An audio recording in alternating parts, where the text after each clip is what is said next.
Good afternoon, everyone. Hope everyone's had a great Monday here at High Point Market. Welcome to Universal Furniture. My name is Neil McKenzie, Vice President of Marketing, and we thank you for coming to visit us. We've had a number of events here this week in the Learning Center.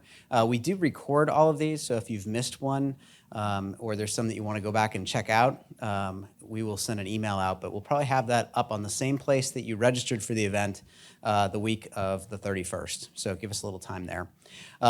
After this, if you'd like to stay for our party, please feel free to do so. We got some great live music, libations, some fun. And then there's also a ton to see here in the showroom. We have a new collection with Aaron Valencic on floor 3, Nostalgia, a new collection on floor 1, some special order upholstery offerings also on floor 1 that's shipping in 8 to 10 weeks. We have some in-stock looks on floor 2 with Coastal Living and Miranda Kerr, so you can check out all that. I would just ask afterwards that you just go to the front desk and scan in. And then everything in the showroom is tagged, so if you want to come back later this week or later today, everything is tagged, so there's these little scanners. You can actually scan every single thing that you like, and when you check out, you'll get an email of everything that you looked at, so it makes your shopping experience a little bit easier. We are so excited to have Leslie and Laura here today to speak on this topic, which I think is very crucial right now for a number of reasons. And we thank you for visiting Universal, so thank you. So I'm going to give this to you. Yeah. So, hi, what a surprise to see all of your faces here. We did not expect this kind of turnout, so thank you so much for making time in your very busy market schedules to come and be with us for this hour. This is going to be really conversational, and I'm going to start it out by being very honest with you all. So here goes, Vulnerability 101 and being authentic. So I am deaf without my hearing aids, and I forgot my batteries and they're out. So I am going to be doing this without being able to hear you. So I can read, however, so this is just the way things go. So it's a lesson really, right? In just going with the flow. I just want to say that as we start. Authenticity is about being honest with your audience, whoever that may be, and just going with the flow. So here's the flow. There it is. So you guys are in the flow. And now I'm going to introduce Laura Mueller. I'm so happy to be moderating Laura in her presentation. Thank God she's the one giving it today. But it's on, obviously, authenticity and consistency in online branding and how you can use those tools to attract new design clients, and really how Laura's done it over all of these years. How many of you know Laura's company, 4 Point Design Build, know her work? Yes? Okay. So Laura is one of the country's top designers. She's been on Monogram's Design Council. She has a beautiful indoor-outdoor furniture collection for another company, which we won't mention right now. She has these beautiful candles. She is very, very well known, and I invite you to follow her right now on IG at 4, the numeral 4, PT Design Build, so you can see her beautiful work, which you'll also see in today's presentation. So I am Leslie Carruthers, CEO of Saver Partnership. I do digital marketing and PR work for brands in the furniture and home decor industry. And I have a wonderful Facebook community. How many of you are members of my private Facebook? Oh my gosh, hi everybody that I don't know. So I'd love for you to join it if you're a designer in the audience. It's the Design Wealth community, so it's facebook.com/groups/Design Wealth. And in that community, we discuss everything authentic to everything going on with the interior design industry. So it's a fun, fun place to be, very active. All right, so we're just gonna go ahead and start. Laura, let's just talk. What is your personal story? Tell people what happened to you and how you got here. Okay, well, hi everyone. Thank you so much for being here now, whether it's because you're taking a load off and getting a cocktail, I'll take it. I'm hoping that whatever mistakes and horrific wisdom that I could present to you from my own trial and error might just inspire you to think a little bit more expansively. Today we're talking about authenticity, and that's a kind of buzzword right now. Like, what does it really mean? For me, it's just trying to give myself permission to be the truest part of myself, the truest form of myself, whatever that is. So I'm not trying to be authentic to compete with other authentic designers. I'm really trying to just be as true to myself as I can, and that came in trial and error. My first experience in Facebook, my first post took 3 days because I didn't realize it, but I had a lot of programming in my own brain from when I was little or from wherever we get our programming. And I realized that I wasn't giving myself the permission because I had to go through the 50 questions of, are you going to offend somebody? Is it politically correct? Is it okay? Are you really an expert? Can you really say that? Can you share your opinion and really come off that way if you're not that way? And it went on and on and on for 3 days. Well, the next post was 24 hours, and then it kind of got stuck there. And I went to an ASID meeting, and I won a raffle with a business coach. And so I took this business coach thinking I was going to get coaching about my business, and instead what I learned was that programming was stopping me from being authentic. So I had to wrestle with that and realize I needed some structure and some framework around how I was going to, A, determine what is authentic for me and to investigate it, and then you do the acid test and you find out, is it really authentic or are you still stuck in that programming? So as you can tell, I was pretty messed up with all of that. I came to the table late to the game. I went back to school at 52. And so it was very new for me, and I had a lot of set ways and ideas about things. So breaking through that was really the beginning for me of realizing the truest definition of authenticity. At that time, it was really, difficult because I had a lot of wrestling to do still with those ideas. That said, my coach, fabulous coach, after 1 hour, and if you really think you can't get a consulting wattage from 1 hour, you really can. And what we basically talked about was the framework that I needed to put into place to be able to give myself permission to screw it up. And that's what I learned in that hour. And then, thank God, I had 2 teenage daughters at the time that would really harass me for being so stupid about posting on Facebook, of which they did not have social media. They were from the MySpace generation, and they hated it. But they did know, yes, I'm that old, but they did know what I didn't know, because I gave them the freedom to, opposite of mine, I gave them the freedom to experiment, screw it up, make a lot of mistakes, wear your shoes on the wrong feet, doesn't matter, and go out there and find yourself. So they looked at me and they gave me a taste of my own medicine and said, Mom, just post it. If you don't, it's stupid, delete it, but let it sit there for 24 hours and then you can delete it. And that was the biggest thing I learned. And she would stand over me and she says, if you don't post, I'm going to post it for you and you're not going to like it, so just do it. And eventually, over the course of about a year and a half, I actually got myself down to posting in 20 minutes. And I still proofread my captions. Anybody proofread their captions? Okay, thank you. So that's just me. And that's a testament to the truest part of my authenticity, which is I'm an overthinker. I am a perfectionist. And I have to pull myself back into a place of just being ready to make mistakes.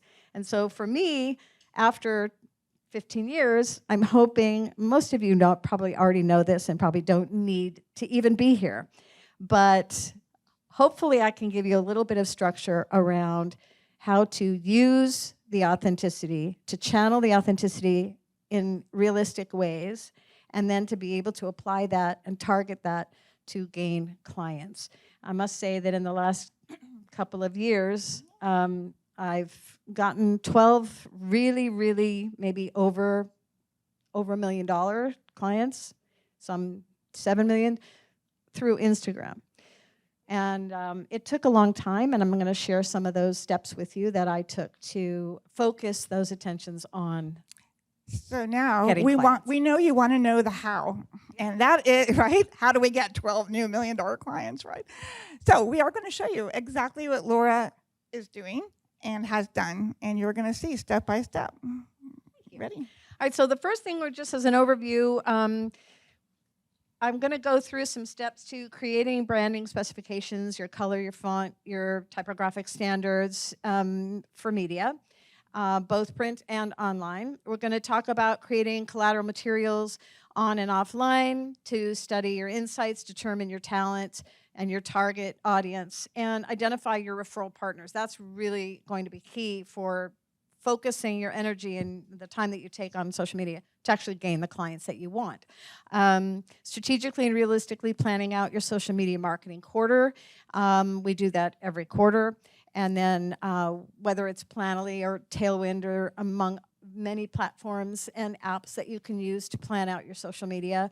I personally started with Tailwind and then went back to Planoly because it works for me. It's easy.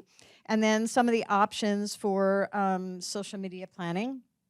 And then building a support team. I'll talk a little bit about that. And really want to talk about how your voice can get into your captions and to give yourself permission to do it.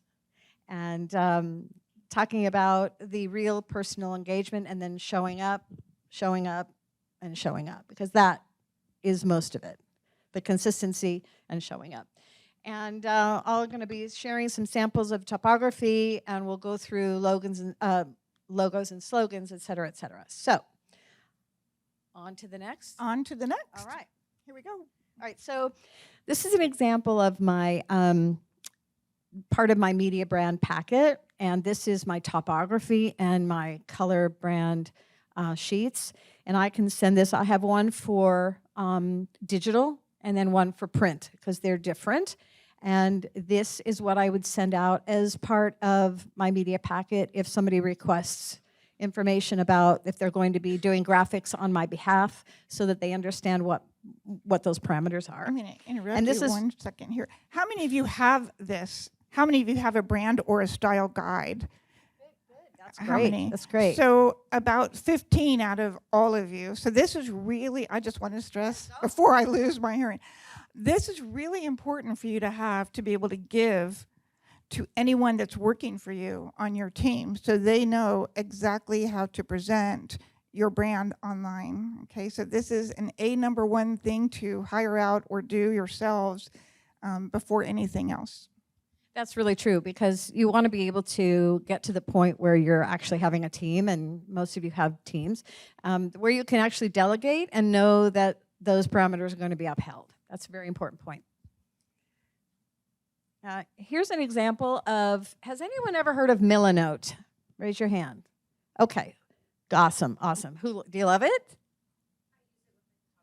Yes, yeah, so Milanote is a very affordable platform where we use this to lay out all of our visual mood, the things that we do ahead of time, like a photography shot list.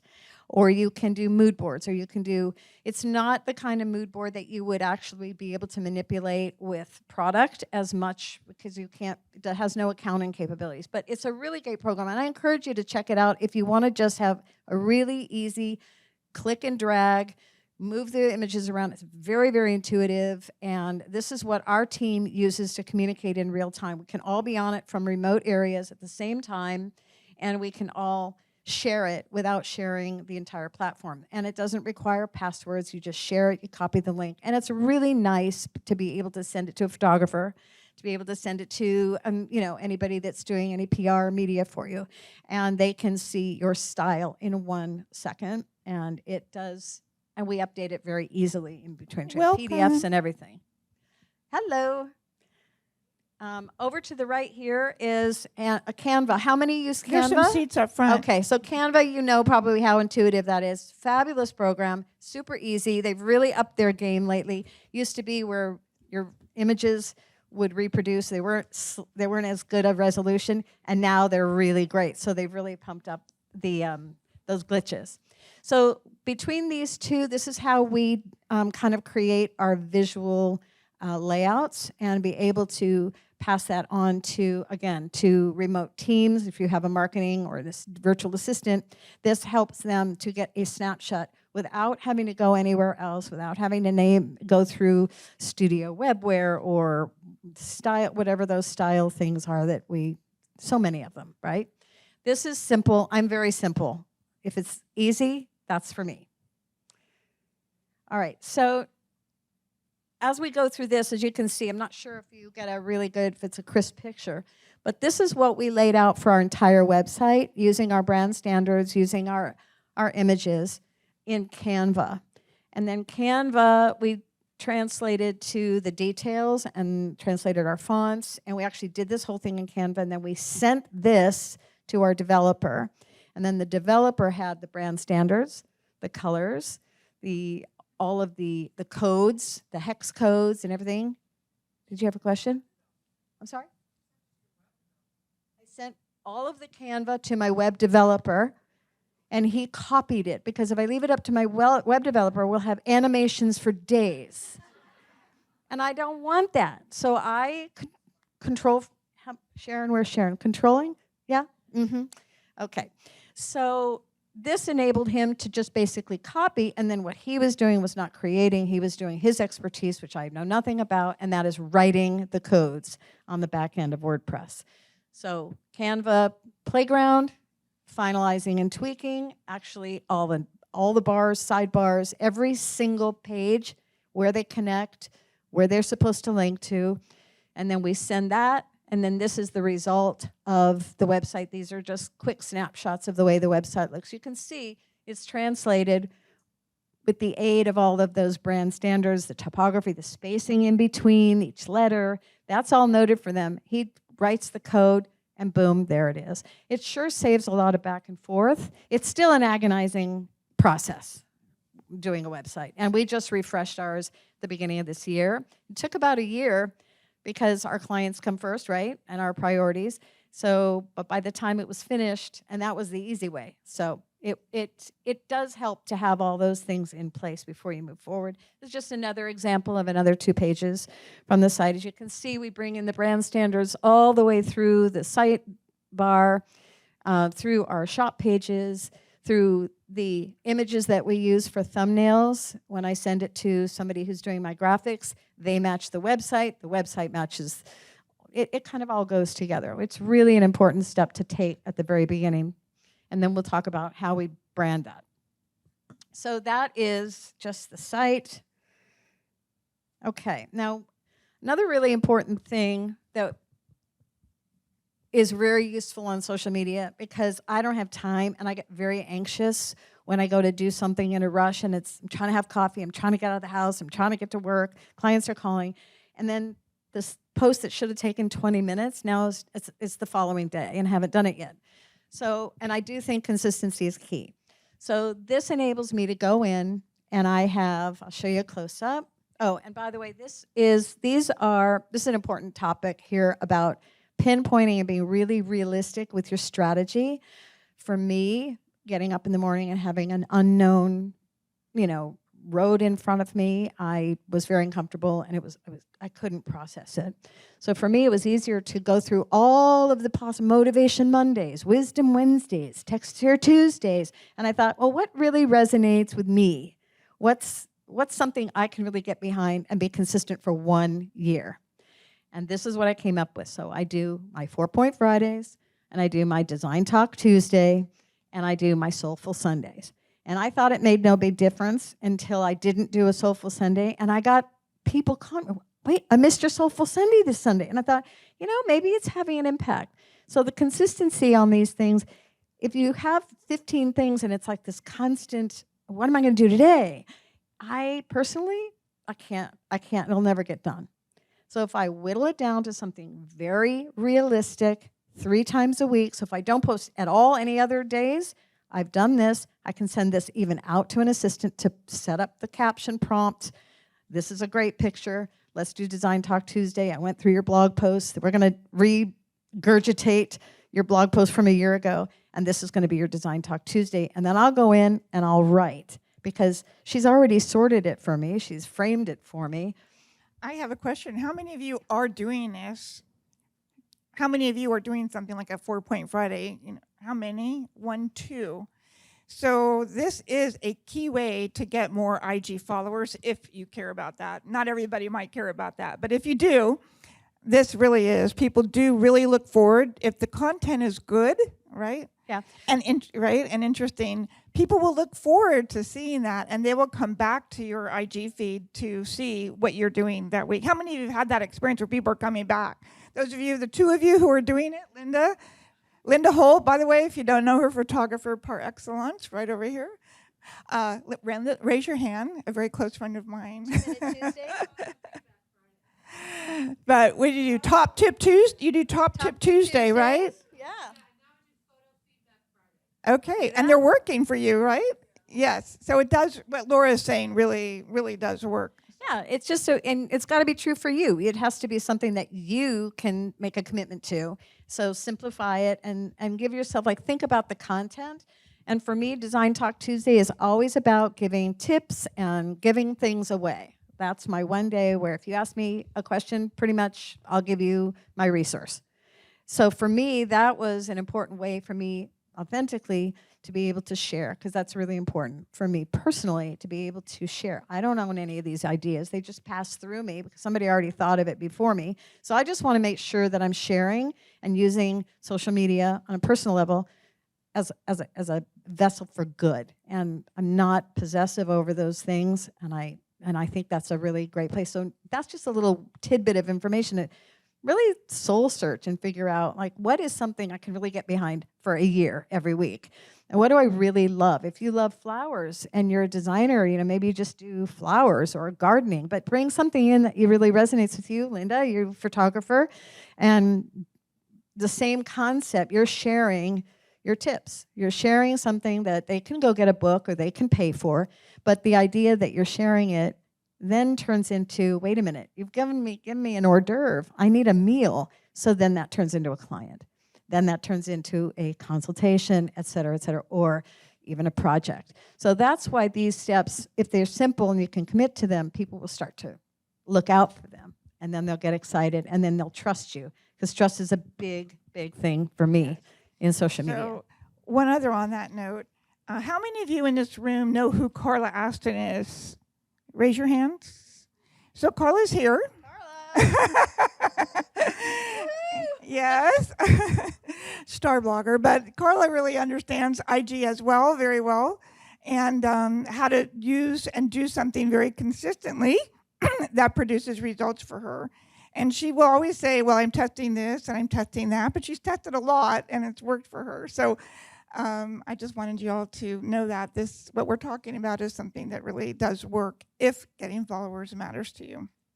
And I think the word you said, testing, that's the thing that's key. Carla's a tester. Don't kill yourself if it doesn't work out. It's like, no big deal, but you should make a commitment to a certain rhythm of so many days, and then if it's not working, you hate it, take it to the end. Give yourself 6 weeks, 8 weeks. When I started, I gave myself 8 weeks, and then I gave myself a year. So you got to give it a chance, right? And so give yourself some time, pick something you love, and if you don't like it, believe it or not, nobody cares. We care way more than anyone else. And right, we support each other because we have an intensely amazing design community, and we really do support one another. But really, on the whole, I mean, you're forgotten the next day. It's like, if you don't, nobody cares. So why not do something that's true to yourself that makes you feel joy? And that's what this is about. So here's just a close-up of some of those graphics. So you can see that's all prompted out for little old me, because I can't do it without it. And basically, all I have to do is go in and type in the title, because the font is already there. It's already been copied in there. The spacing is already accurate. I go in, I type the title in, I type the subtitle, I pick my picture, I download it, and I upload it into Stories. I have one for Stories, I have one for the feed, and then I have one for Facebook. So setting this up is like, oh my God, it's such a relief that I don't have to reinvent myself every day, 3 times a day. It would never happen. All right, now captions. We'll talk about captions real quick. Authentic voice. Yes. This is where I wrestled the most with myself. People make fun of me for my exclamation point behavior.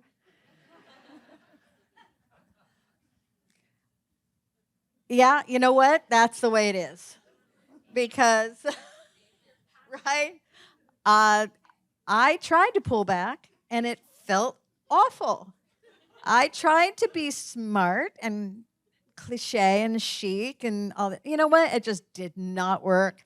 And if you don't like me, that's okay. But I am, if you know me, you know there's at least 50 exclamation points in every caption. You can probably see it if you close in. Oh, it's the truth. But the point is that I didn't give myself permission to be that at first. And I'm just saying, just cut to the chase, guys. Be exactly who you are. It doesn't matter. And the best part of it is that when it goes up, I no longer care if somebody likes it because it's true to me and it gives me joy. And you know what? There's a whole bunch of people in this room right now, I bet, and I know several of them who love me for my exclamation points. And I've attracted those people into my life and into my heart. And those that are smiling. I know Linda's saying she's going to cry any second, right? I just know her. I know it. The tears are coming.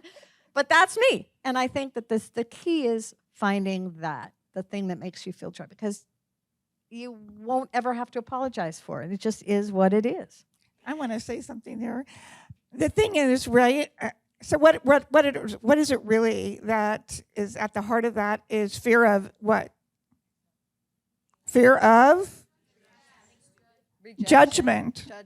You're right. I mean, that's the truth. Me too. We're all afraid. I mean, I was, when I was younger, I was really afraid of being judged. And when you are yourself, you are going to turn off some people.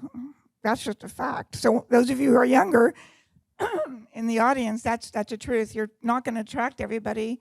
So that's what being authentic is about. You'll find the people that are attracted to your very outgoing, gregarious, loving personality, right? Yeah. And sorry about that. And then you will find people who will not be attracted to you and who hate you. And when you live online like I do, some people don't like you. And that's okay. They don't have to like me. It's okay. I'm going to encourage everybody to just ignore the exclamation points because there is some meat and potatoes in the comment. There is some expertise there. And I think that that's another way that you can take that little bit of wisdom. Then, yes, you're right. There's always going to be somebody out there. And I would imagine all of us aren't going out there being overly opinionated, right? What we're trying to do is share wisdom. We're trying to engage, and we're trying to help our community or the potential clients that we might have and build relationships.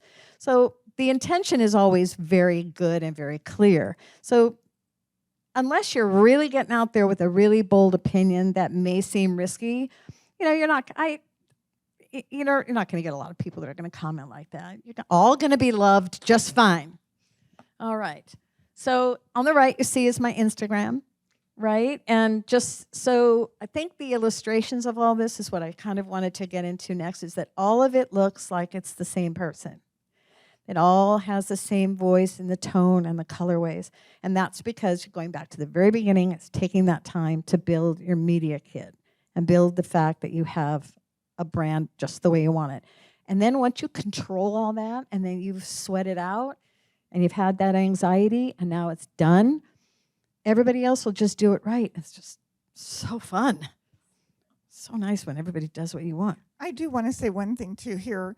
As you will notice if you look at Laura's IG feed, Laura's work has a definite point of view, right? And a consistency to it. And not everyone's work will have that.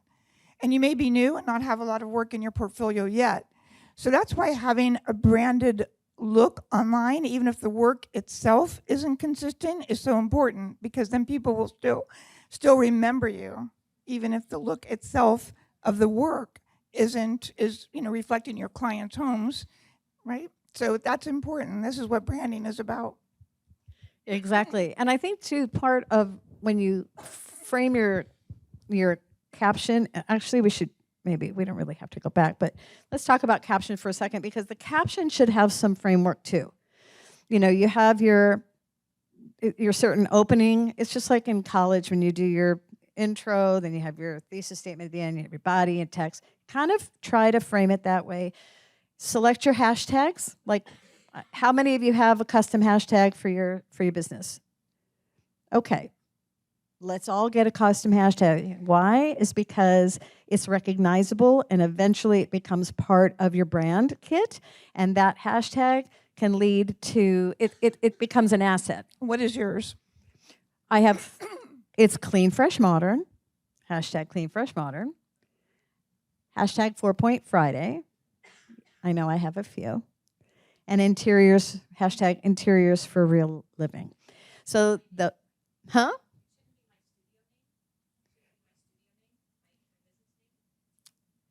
You know, that's one of those things where it's already kind of in the column of, you know, expected. But what's unexpected is something that describes your company. So yes, you should use 4-Point Design Build or whatever your company name is.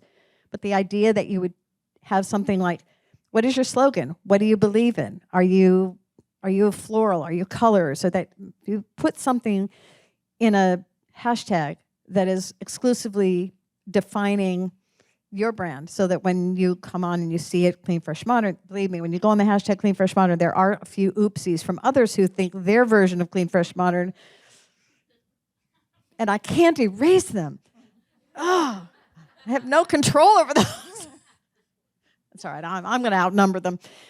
But the idea is to have, yes, you have your standard brand, but don't forget, your brand is already out there. What's not out there is your personality. And the personality is where you can bring the hashtags, bring in that fun personality. And the personality comes through in? The personality comes through where? How? In what? In what you write. What you write, and yeah, and then it becomes consistent. So if somebody looks it up, it's also another way for them to look up all your work. So if I have Clean Fresh Modern on all of my tags, on all of my posts, they can put the hashtag in, they can follow the hashtag if they want, and they're going to get all the Clean Fresh Modern posts. And also that helps engagement. You want to keep your engagement up. You want to make sure that enough people are seeing your posts if that's your focus. But yeah, and I know that I know everybody that knows me knows I talk a lot, so I'm going to reel it in so I can get to these other things. All right, but yes, I think the hashtag should be something that describes the personality of your company, and then your company hashtag can also go along with that. And I always put 3 hashtags in the bottom of my comment, and then I put all my other hashtags like kitchen remodel, kitchen cabinets, white kitchen cabinets, farmhouse, whatever those are, in the comment, in the first comment after. Jump on that and try to get the one in the front, so you post it, and then you post in the comments all your standard ones where you're going to get it out into the Instagram. I want to interject here too, really quick. Is when you have your content every 3 times a week, like Laura was talking about, Top Tip Tuesday or whatever it's going to be. When people are coming back to that to see that content, and then you also have your custom hashtags on that content, you become associated with that look, like Laura's is Clean, Fresh, Modern. So if you're looking for that, but you're also always coming back to see her tips, you see what I'm saying? You're looking at tips, and then when you're ready and you want to hire someone and your look is Clean, Fresh, Modern, you've got that in your head already. So it works like that over time. That just those repetitive hashtags and that repetitive content. And I will say that's key. Was my next comment. Perfect segue. Trust. Specifically to gaining professional relationships or clients.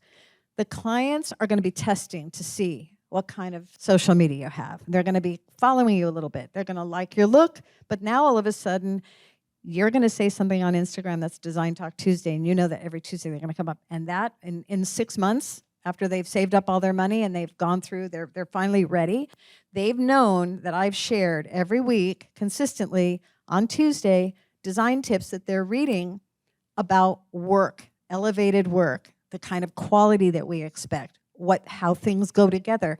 Those kind of details build trust, because when they look back on those, they go, wow, they really know what they're talking about.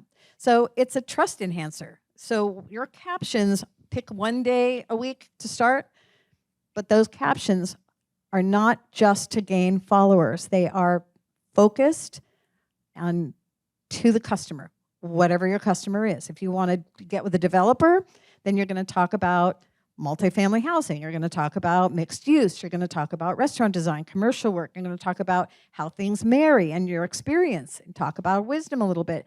That's going to prick up their ears. Focus your hashtags on construction development, real estate development, builders and contractors. So those hashtags are going to go up there because those contractors are going to follow that hashtag, and they're going to find you. They're going to see, oh, she's consistent, because the trust is more important than the talent. Would everybody agree that trust is more important than talent? Okay, because we could probably all do a good job pleasing our clients aesthetically. But trust is a liability. And so let's talk about the media kit that's up here just for a second. Well, this is just, we don't want to focus on this too much because this is something you should have. It's an example of how all of the brand works together. If you have any questions, obviously, we'll answer about that, the media kit. But the media kit is a one-sheet active, and it will be adjusted often. You should probably adjust it every quarter. And it basically tells your story in one sheet, which will enable you to begin a conversation with brands and collaborations. This gives them, this is an asset. Basically, you're listing your assets. It's a snapshot of your resume. But in terms of social media collaboration and branding, they want to know what's happening on social media, right? They don't necessarily need to see your projects. They want to know, are you worth investing in? Do you have enough traction on social media for them to make an investment in you? I also would say putting this up as a page on your website, even if it's in your press section, and just have a little drop down that says media kit, because who else will see this on your website besides your brand? Exactly. It gives you so much credibility with the client. They'll never say it to you, right? They're never going to say, oh, I saw your media kit and I hired you because you did this. But obviously, when you see Laura's media kit and you're a potential client, you know she's the real deal, right? And so that gives her instant credibility without her having to sell herself. And it, of course, the same for you with your clients. So even if you don't have all of this going on yet, put up wherever you've been published, wherever you've had a podcast, whatever you've been involved in, to build your credibility with your potential clients, and put it up as a link on your website. Yeah, and it's going to be easily accessed for you to be able to send it out quickly, because as you'll know, a lot of times you have to strike while the iron's hot. You get a phone call, you're going to email, you're going to text, and you want to jump on it. So you don't want to wait another 6 weeks to go, oh, I better do a media kit, because you're going to lose that interest and someone else is going to step in line. So it's good to have it. Okay. And then Now, Laura. my cursor's gone. It's not unusual. Can use a little clicker. It's I all right. think. There's a little clicker. Oh, There we go. All right, it was just So- taking a nap. This actually is the end of the presentation about Instagram, but now we want to talk more about how to use all of this to actually attract a client. So in terms of the engagement factor and how you're actually engaging with certain people, your insights, etc. I think it's really important once you've gotten all this kind of under your belt and you're consistently posting and you're being authentic, whatever that is. And I hope I give you permission to be authentic, just to be it and don't worry about it. I just really want to bring that home. It's the engagement. Create a strategic engagement plan. Yes. For example, Strategic engagement plan. Write that down. yes. That is a top tip out of It's this entire key. presentation. And we're going to talk about that. And right what now. is that? That means you get a pencil and paper out and you look at your month and you look at your potential clients and you look at your manifesto and you put all of this together and you sit down and you start figuring out, all right, well, who do I really, really want to work with? All right. And what is the income level of what I want to work with? And how do I want to really visualize and manifest the next phase of my career? And how do I want to do that? Because it's going to take maybe up to 2 years to consistently post, consistently engage, consistently comment, to be able to have that one phone call that comes in and says, you know what, I'm ready. This happened. So what happened was for 18 months, I was consistently engaging. I picked 5 builders, 5 architects, and then 5 demographic clients that I want to work with, right? And those, out of that 5, 2 of them were real estate brokers. And I devised this plan where I was going to consistently engage with those 5 top builders, those 5 top developers, those 5 top brokers in my area, or maybe out of your area if you want to do e-design. Really fine-tune it, because if you can get that, pick that 5 in your region or out of your region, and you're consistently posting on what they're posting, and you're engaging about them. All of your posting and engaging with others should be about them, not about you. And for me, it's my opinion, and I could be wrong for you, but for me, I don't want to hear someone sell me something on social media. It's social. It's relaxing. It's supposed to be joyful and fun. I don't want somebody going, hey, I can sell you 5,000. How many of us get those who post, and within 2 minutes, you've got 5. You want 5,000 followers? You should follow me. You should do this. You could do that. And it's the sell that is just such a turnoff. Right? So don't sell those that you want to work with. Build the relationship, right? It's not about you. It's about them. So when you comment about them and make them feel good about themselves and say, that's a fabulous project, and be specific. Try to pick a detail. You can post on 100 people's, you can comment on 100 people's, but the 5 that you're picking are strategic. Yes, so important. How many of you are actually doing that? Do you have a plan? Nobody. 1, 2, 3. In the entire audience, okay? This is going to change your life as far as being able to attract your ideal clients. So it's about using social tools to define your referral partners, your ideal referral partners in your areas, whether it's local, regional, or national, even on the brand side. And I also want to say this. Okay, so my name on Instagram used to be something called TKP Leslie. It is still on Twitter. Some of you know me that way. On Instagram, it is now Leslie M. Carruthers. Why? Anybody guess why? Huh? You got to speak loudly for me. I may not be able to hear. I shouldn't ask why, because I can't hear. But I can still hear out of one ear. But here's why. If I am commenting on someone's feed as Savor Partnership, who cares? Right? Savor Partnership doesn't build a relationship with you. You know, if I'm commenting a Savor Partnership on your feed as a designer, I'm advertising to you just by commenting with that feed. You get what I'm saying? So by commenting as myself and just saying, that's beautiful work, okay, who's Leslie? You may not even know who I am at all, right? But then maybe if I comment enough nicely, what are you going to do? Click to see who I am. And that's where your Instagram bio becomes really important. So if you look at my Instagram bio, you'll see how I've done it. I'm not going to tell you, but you're going to see who I am at a glance. And this is the same thing for a designer. Make sure your Instagram bio shows your potential clients who you are at a glance without having to go to your Linktree or landing page. So I want to encourage you to use, you may not know this, you can change your Instagram name without losing any followers. You can change it as many times as you want.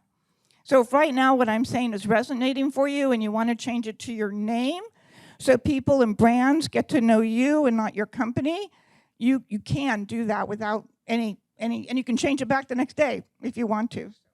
So this is a perfect example. Let's be authentic here. Mine is 4-point, not Laura. But So Laura Muller style. Yes, which I haven't been on in a year. That's the truth. But she has Laura Muller style. I tried really. I'm going to do cookies and cupcakes, and I'm going to do all my hobbies and Yeah, it's been a year. But the reason why this is perfect is because I did start with 4-point, and that's important to be consistent with your brand. And so the top of it, where it says who we are, it says that it's Cliff and Laura, husband and wife team, Los Angeles. Please make sure to put your location on your page. It's very, very important. But that said, then that's just another tidbit here is make sure you introduce yourself often on social media.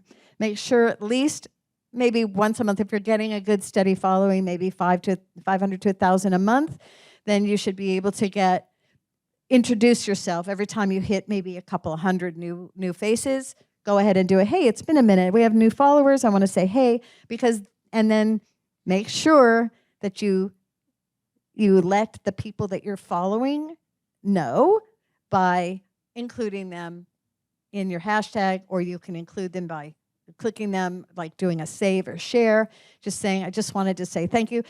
And I don't know if everybody agrees with this or not, but I think even in social media, gratitude and love and joy go a really long way.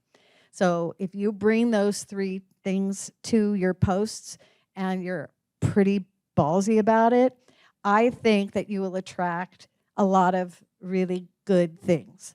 So what I was saying before is 18 months with this big developer. And after 18 months of just supporting and saying, my God, that's a beautiful work. I love it. That's so great. Cool, this, that, whatever. And he really never commented back. And then I got a phone call. Said, okay, I've been following you now for a year and a half. And we just got a mall, 5 retail spaces. It's a $10 million project.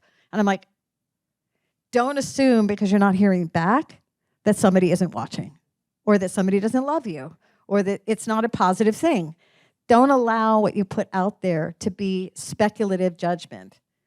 Just put it out. So after 18 months, crickets, all of a sudden, just got a big project. It's a really big project. So trust the process. Trust the process. You never know. And let's talk about data and how you're using your insights right now to attract, to be, more in tune with your ideal clients. Yeah, I think it's really important. I have worked my social media to focus on local clients because, that's where I'm going to get my clients in Los Angeles. Los Angeles is a big area, so it's a pretty hefty investment, but it's also a pretty hefty pool, right? So I look at my data and insights, and at this point I say, okay, well, what's the best? Obviously, we've all probably done this. Has anyone not know what the insights are? Okay, so everybody knows what these are. Okay, so you can click on it in Instagram, and it can tell you what each post's behavior is and what were the connections and the results. And you can take that over time and kind of figure out what is your strongest point for your demographic in your area at what time. Thursday at 11:15 is my sweet spot for LA. And now I have 78% of my followers are 35 to 65 in Los Angeles. So cultivating that pool where if I'm doing something locally, they can see it. If I want to have a coffee lunch, we can make it work.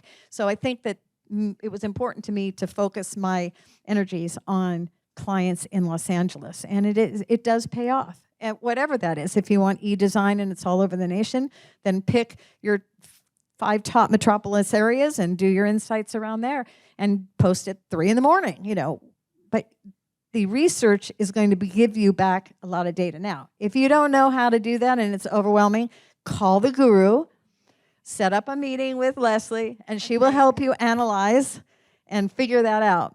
But I'm just saying, I didn't know, and I'm still learning.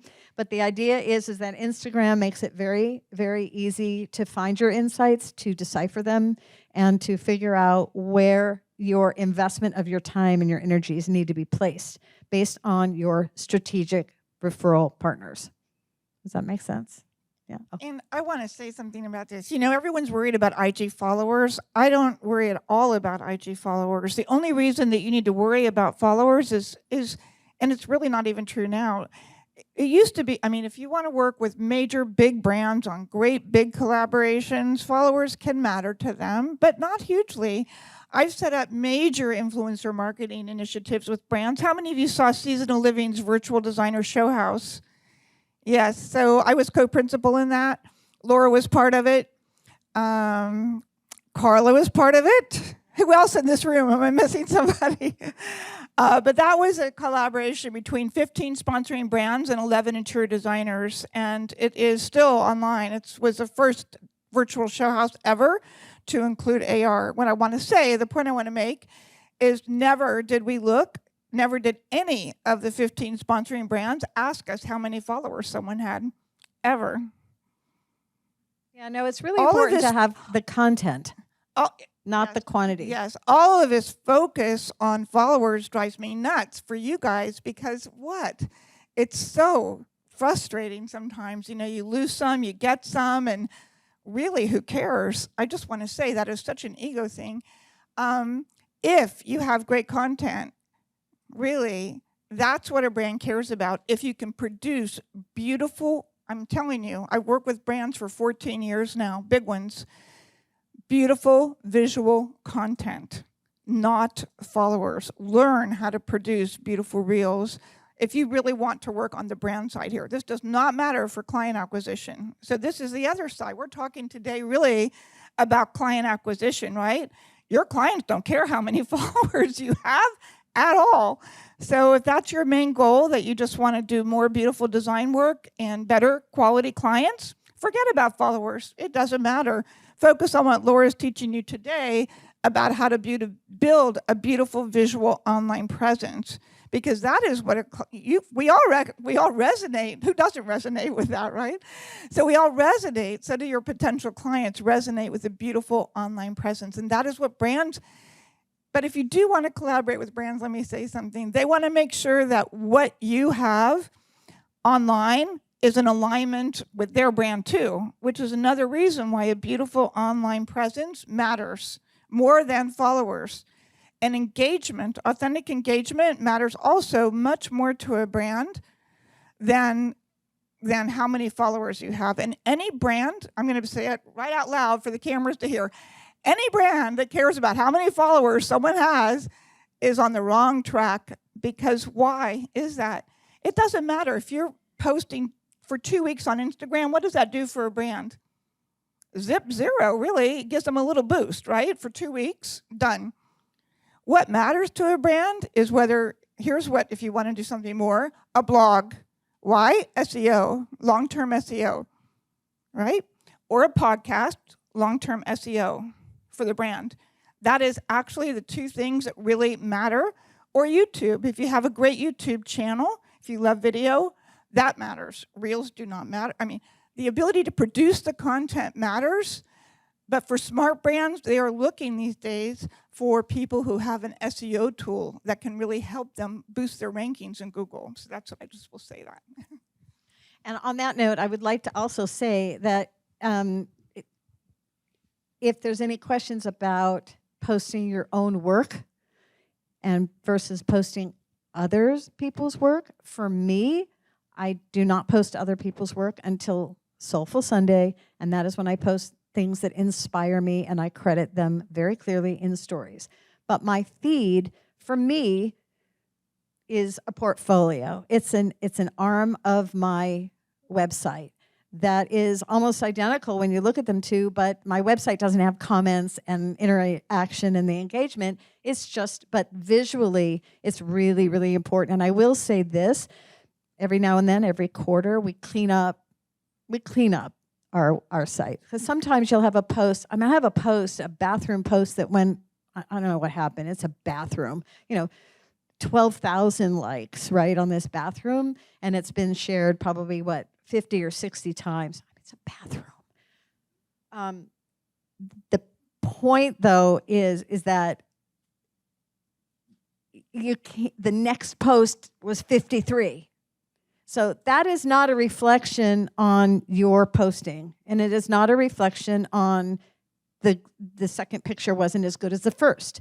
So don't get yourself all upset about those things. If something doesn't perform the way you like it, or you have to, maybe you're obligated to put up a post sometimes when you're sharing things. You put it up, archive it. After a while, just put it in your archives or delete it. And keep your content clean and visually, aesthetically pleasing. So when people come, they go, oh, ooh, oh, I like that. Wow. But, you know, for me professionally, I don't have my kids. My kids will kill me if I post anything, obviously. But I don't have anything personal on my feed. So think about authentically what it is that you want to say about yourself, because I think all of us really care about if it's going to be worth our time and it's going to get us revenue eventually, right? Does everybody really want this to be a part of our business, right? Because that's why we're sitting here. So if that's the case, you got to think really strategically about the content that you're putting out there. Is it professional? Are you posting, are you getting $5 million followers because you bought 400,000? You got to really think about how you want your brand to be perceived by others. And for me, it's really important to have professionally photographed work and to have it be a really clean portfolio feed and all my own work. So that's really important. And if you do anybody else's work, please make sure that you always credit them properly. Credit the photographer in the first comment. Never post somebody else's work and ever elude the fact that maybe it's mine. Because that's just really an unkind thing to do, I think. All right. But that's just my opinion. Well, our time is clearly 1 minute till 5 o'clock. Oh, I want questions. We are going to Come give on, it's you the a last. little. We're going to have cocktails. Does anybody have any questions?